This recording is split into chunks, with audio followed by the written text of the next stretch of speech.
2013년에 남아프리카 공화국의 유명한 대통령 넬슨 만델라의 추모식이 있었습니다. 그때 수화 통역사 탐상아 잔키가 자신감 넘치고 패기 있는 모습으로 수화 통역을 하는 모습이 전 세계에 실시간으로 생중계되었습니다.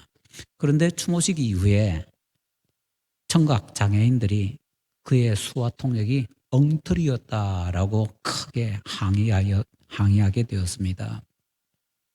결국에는 남아공의 문화예술부 장관이 성명을 내고 공식 사과를 하게 되었습니다.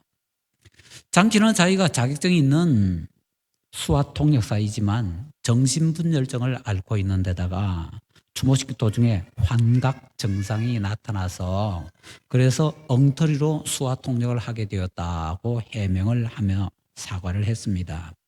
그렇지만 그 사건은요, 전 세계를 대상으로 사기를 친 사건으로 유명합니다. 중국 신화통신에서 세계 8대 굴욕 사건, 아마 인류 역사상인지도 모르겠습니다. 세계 8대 굴욕 사건을 선정했는데 그중에 이 사건이 들어가게 되었다고 합니다. 이제는요, 사기를 치는데 전 세계를 대상으로도 사기를 칠 수 있는 그런 세상이 되었습니다. 지금도 미국에서는요, 신분고하를 가리지 않고 많은 사람에게서 천문학적인 돈을 갈취하는 사기 사건이 종종 발생하고 있습니다. 그런데 혹시 우리 성도 여러분, 이런 시대에 최근에 나온 챗 GPT 덕분에 감사한 일이 생겼다라는 것을 혹시 알고 계시는지요? 사기하고 챗 GPT하고 뭔 상관이래? 예. 챗 GPT가 나오고 나서 세상 참 많은 것이 달라진 것 같습니다. 어떤 사람들은요, 코로나 사태가 터졌을 때 세계 역사는 코로나 이전, 코로나 이후로 구분해야 된다라고 주장을 하기도 했습니다. 그런데 이제 챗 GPT가 나오고 나서는요, 세계 역사는 챗 GPT 이전, 챗 GPT 이후로 구분해야 된다고 주장할 정도로 사실은 어마어마한 것이 변화하게 되었습니다. 누군가 내게 다가와서 물질적으로, 사회적으로, 정신적으로 큰 이익을 준다면서 막 이렇게 하면은요, 사기일 가능성이 굉장히 농후합니다. 평소에 별로 친하지 않던 가족이 와서 그렇게 해도요, 사기일 가능성이 큽니다. 근데 잘 모르는 사람이 조금 몇 번 만나고 가까워졌다고 해서 그 사람이 나를 위해서 그런 어마어마한 이익을요, 거의 틀림없이 사기입니다. 그런데 그런 경우에 특별히 이건 당신한테만 주는 그런 이익이니까 다른 사람한테 절대로 얘기하지 말라. 100% 사기더라고요. 그런 경우는. 자, 이런 것에 대해서 다른 사람들에게 이런 일이 있는데 어떻게 해야 될까라고 물어보면요, 그 사람이 선뜻 대답을 하지 못합니다. 이유는요, 자기가 보기에 틀림없이 사기인 것 같은데 베개 하나, 천에 하나, 혹시나 그게 사기가 아니라 진짜라면은 그 진짜인데도 그 사람 보고 하지 말랬다고 그 사람이 그 이익을 받지 못하면 손해를 보게 된 거잖아요. 당신 때문에 내가 손해봤다. 그러면서 심지어는 보상해라. 이런 문제에 걸릴 수도 있기 때문에 그래서 선뜻 대답을 못 합니다. 더군다나 그거 좀 아무래도 사기인 것 같은데 좀 조심해라고 얘기를 하게 되면은 묻는 사람은 그래 그 좋은 거야 라고 확답받기 위해서 묻는 건데 하지 말라고 대답하니까 이게 내가 좋은 일이 생긴다고 시기를 해가지고 나한테 지금 이렇게 얘기를 하고 있지 라고 하면서 막 반박을 하면서 막 난리가 날 것이 뻔하기 때문에 그래서 더군다나 대답을 하지 못하게 되는 것입니다. 그런데 이런 일에 있어서 지금 세상이 참 좋은 세상이 된 것 같습니다. 제 잘 아는 사람이 챗GPT에다가 물어봤답니다. 이런 일이 있는데 이게 어떤 일이냐고 어떻게 생각하냐고 그랬더니 챗GPT가 금방 대답을 내놓더랍니다. 사기일 것 같다. 이제는요, 어떤 사건에 대해서 누군가 나한테 제시하는 일들이 있잖아요. 그걸 그대로 요약해서 컴퓨터 펴든지 스마트폰 열든지 해가지고 챗 GPT한테 물어보면요, 그거 사기일 가능성이 있다. 왜냐하면은 이런 이유 때문에 사기일 것 같다. 대답을 딱 내놓는다고 합니다. 기가 막힌 세상입니다. 사기 전문가들이 있습니다. 수십 년 동안 사기를 연구했던 전문가들이 하는 얘기가 누군가 작정하고 와서 사기를 치면은 그거 당해낼 사람이 없다고 합니다. 자기들 같이 사기 전문가도 어떤 때는 사기를 당할 수 있다고 얘기할 정도입니다. 그런데 챗GPT가요 정확하게 꼬집어가지고 요거는 요래서 사기일 가능성이 굉장히 크다라고 딱 답을 제시해 준답니다. 누군가 와서 나한테 뭐 좋은 거 준다면은요, 예, 챗GPT한테 한번 물어보시기 바랍니다. 그러고 보니까요, 챗GPT가 사기에 대해서도 가르쳐 줄 수 있다? 이거 감사한 일 아닌가요? 물론, 우린 몰랐지요. 혹시나 하고 제 아는 사람이 물어봤더니 그런 대답을 줘가지고 입이 쩍 벌어지면서 세상에 하면서 저한테 가르쳐 준 거거든요. 물론, 참고로 인공지능이 맞는 건 아니지요. AI도 가끔 틀릴 때가 있습니다. 그렇기 때문에 인공지능이 제시하는 건 무조건 100%다 받아들이면 안 되고요. 선별을 좀 할 필요가 있습니다. 그런데 누군가가 그렇게 어려워서 대답하지 못하는 그런 사기 행각에 대해서도 제대로 잘 가르쳐 줄 수 있는 챗GPT가 우리 바로 옆에, 아니 우리 손 안에 있다는 것, 이거 얼마나 세상이 많이 달라진 겁니까? 우리가 읽은 성경 말씀에서 범사에 항상 감사라고 합니다. 어떻게 하면 범사에 감사할 수 있을까요? 우리가 모르는 사이에 감사한 일이 사실은 굉장히 많이 생겼습니다. 사기만 해도 거의 정확하게 구별할 수 있는 챗GPT가 우리 옆에 친하게 와서 자리 잡고 있다는 것, 이거 얼마나 큰 감사한 일입니까? 우리가 느끼지 못하는지만은요, 우리 주변에는 사실은 우리가 제정신 차리고 제대로 느끼면은요, 감사할 일이 널려 있습니다. 어떤 사람들은 얘기합니다. 시가 너무 변해서 사람들이 너무 악해지고 너무나 힘들어져서 그래서 지금 우리는 너무너무 고난이 많은 시대에 살고 있다고요. 그런데 과학이다 뭐다 엄청나게 발전하면서 그런 이상하고 나쁜 일도 많이 생기지만은요, 우리가 생각하지도 못하는 엉뚱한 이런 감사한 일도 우리 주변에 어마어마하게 많이 늘어나고 있는 것도 사실이다라는 것을 우리가 꼭 기억할 필요가 있습니다. 그렇기 때문에 우리는 범사에 항상 감사하라라는 하나님의 말씀이 절대로 우리를 괴롭히기 위해서, 고문하기 위해서 하나님께서 우리에게 주시는 말씀이라고 전혀 생각할 필요가 없다라는 것을 확인할 수가 있습니다. 자, 그런데 여러분 혹시 옛날에 있었던 일에 대해서 감사를 많이 하면서 살고 계시는지요? 어떤 좋은 일이 일어났는데 그냥 재수가 좋아서 좋은 일이 일어난 줄 알았는데, 아니면 내가 어마어마하게 노력을 해서 그런 일이 일어난 줄 알았는데 나중에 보니까 다른 원인이 있어가지고 내게 그런 것이 일어나게 되었다라는 것을 알고서 감사를 해본 적이 있는가요? 범사에 항상 감사하기 위해서는요, 지나간 일에 대해서 지금까지와 다른 눈으로 쳐다보게 되면서, 예, 감사할 때에 그런 감사가 나올 수가 있습니다.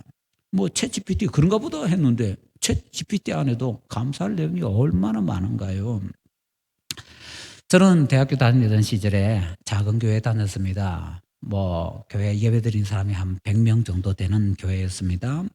오늘이 추수감사절이지요. 추수감사절에 제가 여기 성가대에 앉아서 있었습니다. 추수감사절에는요, 오늘 처음 오신 분들은 뭐 전혀 모르셨을 텐데, 교회 다니는 사람들은요, 추수감사 헌금 해가지고 봉투에다가 헌금을 준비해 오게 됩니다. 억지로 하는 게 아니고요, 그냥 하고 싶은 대로 자기 마음에 내키는 대로 그냥 감사헌금을 하는 겁니다. 그래서 나중에 뭐 꼭 이 사람들 헌금 어떻게 하나 구경하시면 됩니다. 그때. 자, 다시요. 이제 그 추수감사절이 되었으니까, 추수감사절은 1년 동안 받은 은혜에 대해서 감사하는 날이거든요. 그래서 제가 이제 추수감사 헌금을 드리기 위해서 이렇게 준비했는데, 어깨 쫙 펴고 가슴 뿌듯하게 저 성가대 자리에 앉아 있었습니다. 이유가 있습니다. 제가 군대 제대하고 나서 이제 대학을 다닐 때에 있을 곳이 없어서 저희 형 집에 얹혀 살았는데, 그 형 집이 뭐 방이 두 개인데 중간에 이렇게 미닫이 비슷하게 돼 있는 방이 있잖아요. 그런 이제 방이 두 개이면서 하나인 그런 집에 방 하나 한 켠에 이제 제가 얹혀 살았는데 뭐 군대 갔다 왔지만 그때 뭐 아르바이트도 못 하고 아무것도 할 수 없으니까요. 그냥 형이 주는 용돈으로 학교를 다녔습니다. 저희 형이 그 작은 교회 목사님이었는데 어 그때 월급이 한 20만 원 정도였는데 저한테 2만 원을 용돈으로 줬습니다. 형 집에서는 굉장히 크게 저한테 준 거지요. 그런데 제 편에서는요. 그 2만 원 받으면은 학교 갈 때 버스 두 번 타고 집에 올 때 버스 두 번 타는데요.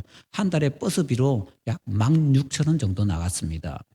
그러다 보니까 제 손에 남는 것이 한 4천 원 정도? 근데 그중에서 매주일마다 예배가 있을 때 예배 때 헌금하려고 이렇게 500원짜리로 바꿔서 이렇게 떼면은 제 손에 남는 것은요. 한 2만 원? 아, 2만 원만 남으면 얼마나 좋을까요? 2천 원.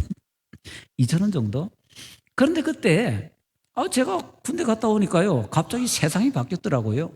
웬놈 카페라는 것이 우리나라에 처음 막 들어왔는데 대학가 옆에 카페가 그렇게 많이 생겼는데 그 카페 가면 커피 한 잔에 보통 3,500원 정도였습니다.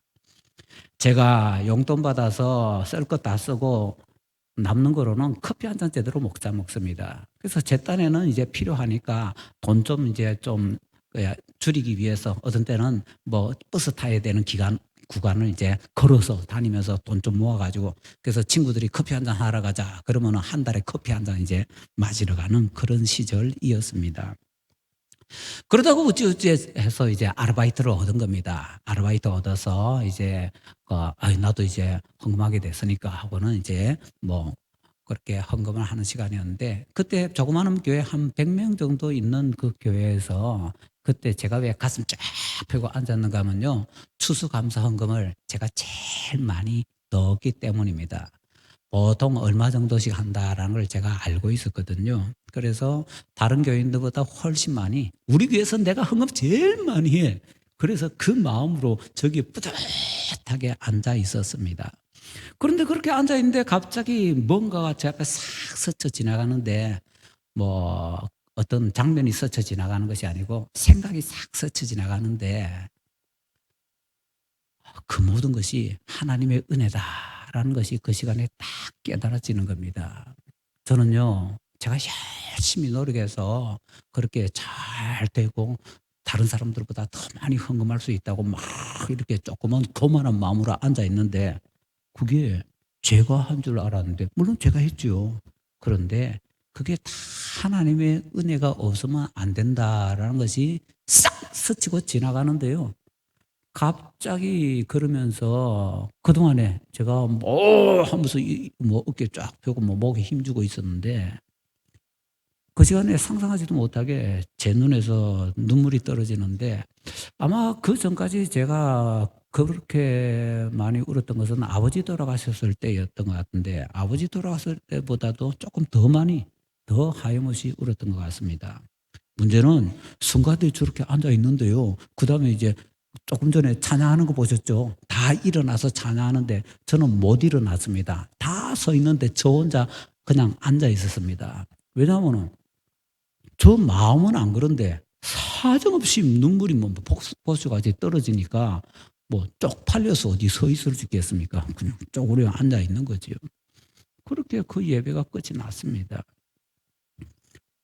제가 뭐 잘나서 제가 뭐 대단히 열심히 해서 그런 많은 것을 하게 됐다라고 뻐기는 마음으로 있었는데 그게 아니라 하나님의 은혜였다라는 것을 깨닫는 순간 감사를 깨닫는 순간 그 모든 것이 다 허물어져 내리더라고요. 그러면서 감사라는 것을 제대로 알게 되었습니다.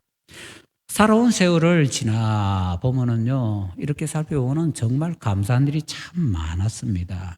뭐 여러분들도 많이 있으시겠지만 저도 감사한 일이 참 많았습니다. 저는 철가방 출신입니다. 중학교 1학년부터 고등학교 2학년까지 학교만 갔다 오면 철가방 들었고요. 저희 집이 짜장면 집이었거든요.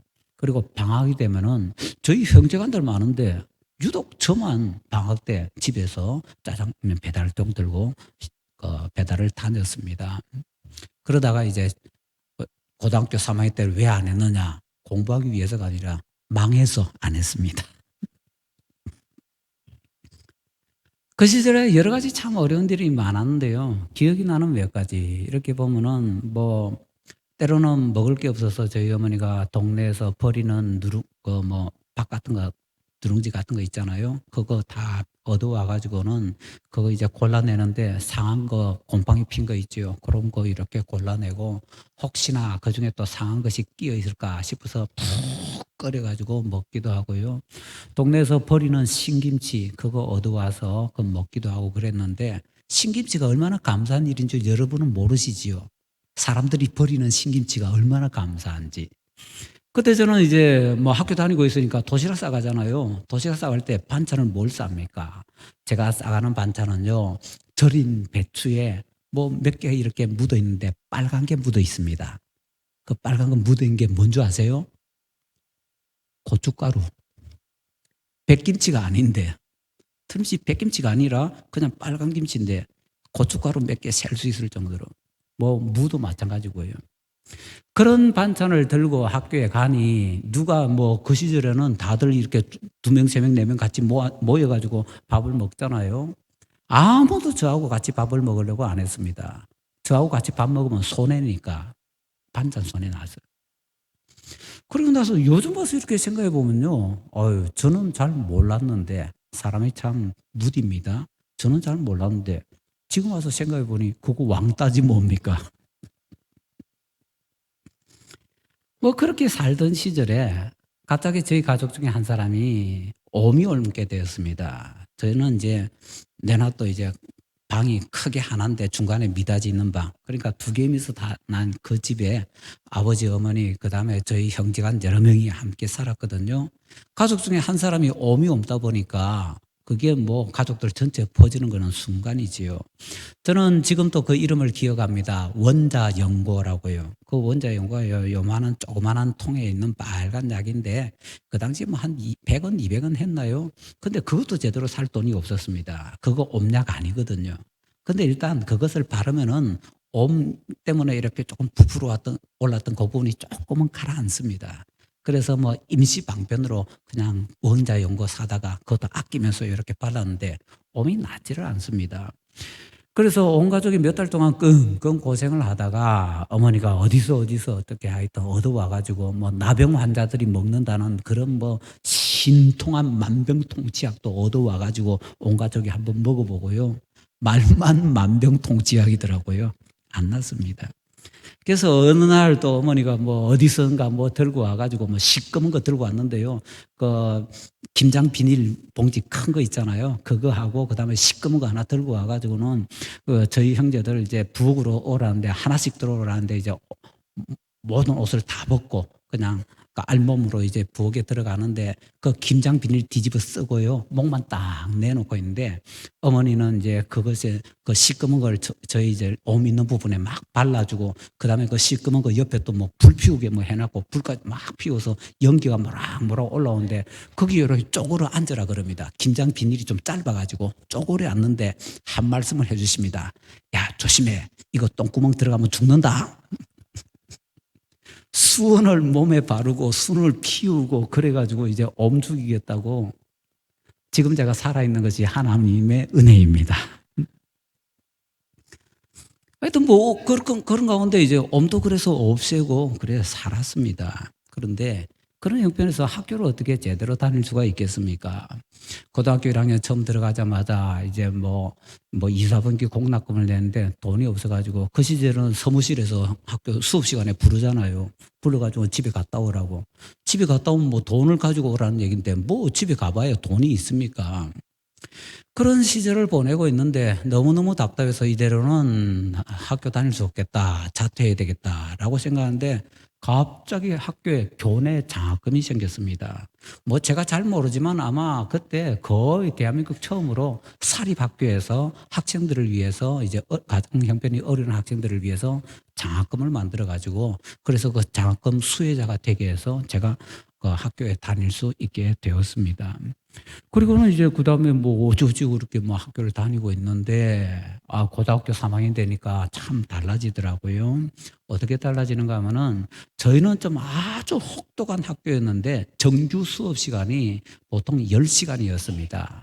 그 앞에 정규 수업 시작하기 전에 방송 수업도 1시간 했고요. 정규 수업 10시간 마치고 나서 또 어떤 때는요. 특별 방송 또 하기도 하고 그다음에 야간 자습이 있고 뭐 하여튼 뭐 공부란 공부는 악착같이 시키는 학교였는데 하루에 기본 이제 3학년들이 기본 10시간입니다. 수업이. 그런데 그 선생님들마다 처음 들어오자마자 선생님이 딱 던지는 말씀이 야 너희는 3학년이다. 3학년들은 교과서 같은 거 안 본다. 그러더만 참고서를 소개해 줍니다. 그 참고서로 이제 수업을 해 나간다는 겁니다. 그런데 문제는 그때 뭐 유명한 출판사들에서 나온 참고서도 있는데 뭐 그런 거 안 보고요. 서울의 어떤 유명한 학원에서 나온 뭐 이런저런 학원에서 나온 책들을 과목마다 다 소개를 하면서 우리는 이 책 한다 저 책 한다 하는데 전 과목이 학원 교재를 가지고서 수업을 한다는데 출판사들의 책은요 몇 년에 한 번씩 바꾸기 때문에 헌책이 있습니다. 어찌어찌 헌책을 구할 수 있는데 학원 책은요 헌책이 없습니다. 매번 새로 바꾸기 때문에 헌책이 절대 있을 수가 없습니다. 그러니까 저는 책 한 권 사지 못해서 매일 학교 갈 때 가방에다 오늘 뭔 책을 넣어 갈까 아무거나 주워 담아가지고 가방 들고서 학교를 갑니다. 학교 가면은 이제 하루에 10교시 하는데 10교시 몽땅 다 책 빌리러 가야 되잖아요. 책 빌리러 갈 때에 저희가 문과반이 4반이었는데 저희 반 빼면 3반이잖아요. 그럼 10교시면은 하루에 몇 분 빌리러 가야 됩니까? 한 반에 3번씩 가고 나머지 한 반은 4번을 가야 됩니다. 그래야 그날 하루를 버틸 수가 있습니다. 책 빌리러 왜 가냐고요? 책 없으면 두드려 맞거든요. 그 당시에 얼마나 주피했습니까? 그러니까 안 맞기 위해서는 무조건 책 빌리러 가야 되는 겁니다.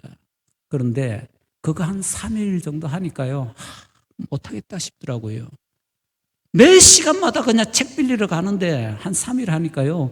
옆에 반에 가서 이제 문을 싹 열면은 그 친구들은 안 그럴 텐데 제가 주눅이 들다 보니까 문을 딱 열면은 모든 애들이 다 저를 쳐다보면서 전마 저거 또 책 빌리러 왔다. 요렇게 하는 것 같아서 점점 주눅이 들어서 옆반 문 열기가 힘들어지는 겁니다. 한 일주일 하니까 죽겠더라고요. 어찌어찌 버텼습니다. 한 달을 버텼는데 죽어도 못 하겠어요. 그래서 아유 나 이제 더 이상 학교 못 다니겠다고 이제 자퇴하고 이제 뭐 검정고시를 하든지 해야 되겠다고 그래 결심하고 교회 가서 기도를 하는데 그날 이제 저희 지도하던 전도사님을 만나게 되었습니다. 그 전도사님한테 뭐 제가 내일 이제 학교 가서 이렇게 자퇴를 하려고 한다 했더니만은 너 절대 자퇴하지 마라 그러더만은 며칠 있다가 책을 사주시더라고요. 그래서 자퇴 또 실패했습니다. 저는 자퇴를 자주 실패했습니다. 그래서 이제 학교를 어찌어찌 다녔습니다. 그렇게 다녔는데 뭐 돈이 뭐 제대로 있습니까? 그런 시절에 그렇게 학교를 다녔는데 이제 뭐 그 당시에는 학력고사인데 학력고사 치고 이제 점수 나오고 뭐 원했던 만큼은 안 나왔지만 그래도 웬만큼 나와가지고 이제 학교를 선택을 하는데 쥐뿔도 없는데 서울에 가겠다고요. 그때 우리는 서울에 올라갈 수 있는 차비도 없었습니다. 근데 서울에 올라가겠다고. 그랬더니 저희 형이 이제 군대에 가 있는데 형이 군대 가 있으니까 저희 집에 놀러 올 필요가 없는데 형 친구가 저희 집에 놀러 왔어요. 놀러 와서는 그냥 뭐 쓸데없는 질문 몇 가지 이렇게 저렇게 하더만 야 서울 잘 갔다 와라 그러면서 제 손에 뭔가 쥐어주고 가는데 손에 몇만 원을 쥐어주시더라고요. 그래서 그거 가지고 서울에 입학 원서내러 갔다 왔습니다. 그 다음에 제가 이제 뭐 나중에 저희 집에 뭐 이사를 여러 번 하면서 뭐 집에 있는 물건들 좀 정리하려고 이렇게 하는데 뭐 장학정서라는 것이 툭 튀어나오더라고요. 이게 뭔가 하고 보니까 저는 까맣게 잊고 있었는데 제가 이제 그 졸업할 때 저희 학교에서 제가 이제 해운대 출신이거든요. 해운대 장학회라는 것이 새로 생기는데 거기에 저를 추천해서 거기에서 장학금을 얼마 준 겁니다. 그래서 이 장학금을 내가 받았었구나. 참 저도 괘씸한 놈이지요. 그 장학금 받고는 그거 잊어버렸으니까. 그래서 그 장학금을 이제 받았습니다. 근데 그 장학금 조금 받아봐야 학교 올라갈 뭐 등록금을 할 수가 있습니까? 뭐 생활비를 할 수 있습니까?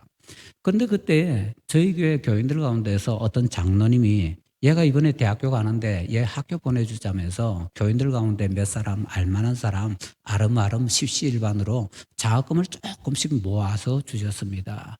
그래서 상당한 금액을 모아서 이제 등록금 해라고 저한테 주시더군요. 그래서 1학기, 2학기니까 2학기 하기 위해서는 내가 좀 가지고 있을게. 너는 1학기 등록금만 가지고 해라. 이래서 이제 그 등록금을 가지고서 제가 이제 가는데 촌놈이 이제 기차를 타고서 서울로 올라가는데 웬만하면 뭐 서울로 갈 때 뭐 그때 한 뭐 대여섯 시간 걸렸습니까? 잠을 못 잤습니다. 왜냐하면 그 기차간에 있는 모든 사람들이 저를 자꾸 쳐다봤기 때문입니다.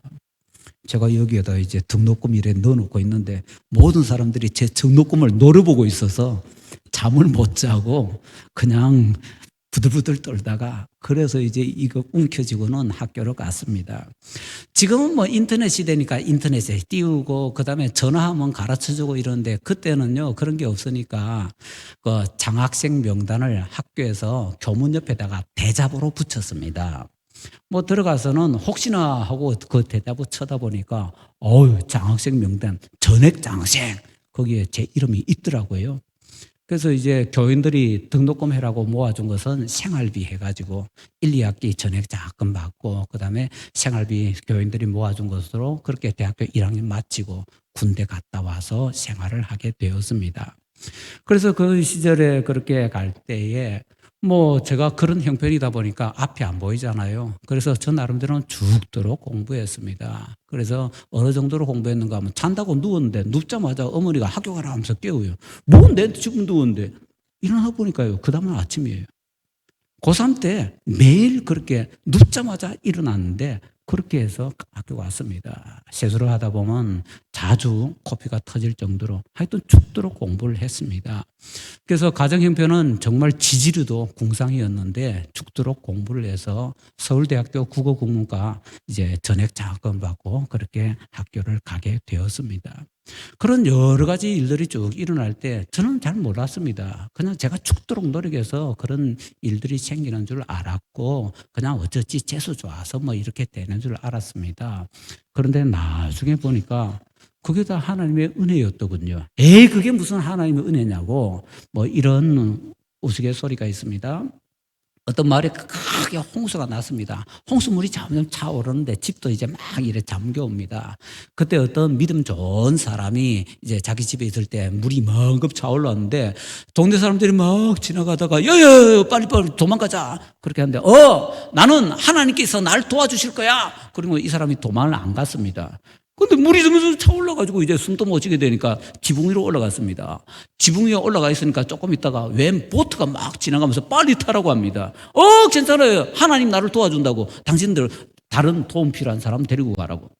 조금 있다가 이제 지붕까지도 막 이제 물에 잠기게 되는데 헬기가 한 대 왔습니다. 헬기에서 밧줄을 내리면서 빨리 밧줄 잡고 올라오고 괜찮다고. 하나님 나를 도와주실 거라고. 그러다가 지붕까지 다 차가지고 조금 있다가 꼴까닥 했답니다. 그래서 이 사람이 이제 뭐 예수님 믿는 사람이니까 천국에 갔지요. 천국에 갔는데 천국 문에 베드로가 있더라네요. 그래 베드로 사도한테 하소연을 했답니다. 내가 말이야 하나님께 그렇게 도와달라고 했는데 왜 하나님 나를 안 도와주고 이렇게 물에 빠져 죽게 만드냐고. 그랬더니 베드로가 이렇게 얘기하더랍니다. 하나님께서는 당신한테 동네 사람 보내가지고 빨리 도망가자고 했고 그리고 보트 보내주고 헬기도 보내줬는데 당신 다 거부하지 않았냐고. 하나님께서 도와주시는 것이 이렇게 도와주시는 것이거든요. 그래서 우리가 눈이 열리면은 이게 하나님의 은혜였구나라는 것을 깨닫게 된다라는 것이지요. 저는 중고등학교 시절에 캄캄한 속에서 살았습니다. 얼마나 캄캄했는가 하면 겨우 한 발 앞 정도만 보이는 그런 안개밭 속에 있는 것 같았습니다. 제가 하나님이라면요 그냥 기분 좋게 내가 장금도 주고 등록금도 주고 뭐도 주고 뭐 생활비도 주고 내가 다 보장해 줄게. 저 같으면 그러겠습니다. 기분 좀 내면서 그냥 팍 쏟아부어 줄 텐데 하나님 그렇게 안 하시더라고요. 그냥 낑낑거리면서 고생하면서 기도하면 요만큼씩 주는데 안개밭 속에서 한 걸음 걸어가게 하는 거지요. 그런데 한 걸음 걸어가면 또 앞에 한 걸음 보이고 또 한 걸음 걸어가면 또 한 걸음 보이고 그래서 한 걸음씩 기도하면서 나왔더니 나중에 보니까 안개밭 다 벗어나와 있더라 하는 것입니다. 그래서 그 당시에는 몰랐는데 나중에 정신 차리고 보니까 그게 하나님의 은혜였더라라는 것이죠. 여러분들은 이런 은혜 깨닫고 감사한 적이 있으신지요? 요즘 젊은 사람들이요, 나이 든 사람 뭐 꼰대짓 한다고 상당히 거부를 합니다. 더군다나 나이 든 사람들 가운데서 옛날에 나 때는 하면 또 라떼 한다고 난리 납니다. 세상이 달라졌는데 뭐 고리타는 뻔한 그런 것 가지고 그렇게 강요하냐 하는 것이지요. 그런데 이런 시대에도 젊은 사람들이 절대로 부정하지 못하는 것이 제법 있습니다. 그 중에 하나가요. 내가 옛날에 이렇게 어려운 일이 있었는데 이렇게 잘 극복했노라고 얘기하면요. 그거 라떼라면서 욕하지 않습니다. 삶은 달라도 어려운 일이 있을 때 내가 어려움을 극복한 것에 대해서 얘기를 해주면은요, 젊은이들도 제대로 들어줍니다. 고개를 끄덕거립니다. 그래서 젊은 사람들과 제대로 대화를 하려면요, 이런 옛날 일에 대해서 감사하는 것이 좀 필요합니다. 옛날 일에 대해서 감사하는 것, 요즘 시대에 맞춰서 라떼 감사라고 할 수도 있겠네요. 다른 라떼는 젊은이들이 싫어하는데요. 우리가 살면서 극심하게 겪었던 그런 어려움들, 그런데 그 어려움들을 어떻게 극복해서 현재 이 자리까지 올 수 있게 되었다라고 얘기하면 그것에 대해서는 젊은이들이 그 라떼 감사는 받아주더라 하는 것이지요. 이런 라떼 감사가 필요합니다. 라떼 감사가 없으면은요, 자기도 불행하고 자기 옆에 사람들도 불행하게 만들게 됩니다. 그래서 지나간 옛날 일들에 대해서 지금 가지고 있는 눈 말고요, 제정신 차리고 보면은 감사한 일 투성이거든요. 좀 감사를 할 수가 있어야 됩니다. 내가 죽도록 노력하고 내가 죽도록 고생해서 여기까지 왔다라고 생각을 했는데 그게 정신 차리고 보니까 다 하나님의 은혜였고 하나님께서 도와주지 않으셨더라면은 내가 현재 이 자리까지 올 수 없었다라는 그런 라떼의 감사가 필요하다라는 것이지요. 2023년 참 어렵게 지나왔습니다. 이제 2023년 나머지 그리고 2024년 새롭게 열어야 되는데 과거에 우리가 살아오면서 힘들고 어려웠던 것, 그 고난들, 그걸 어찌 하였던 나도 모르는 새 그렇게 넘어오게 된 것에 대해서 다시 하나하나 꺼내어서 감사하면서 라떼 감사를 통해서 우리 새로운 미래를 열어가시는 우리 모든 분들, 특히 오늘 새롭게 오신 우리 VIP들 되시기를 예수님 이름으로 축원합니다.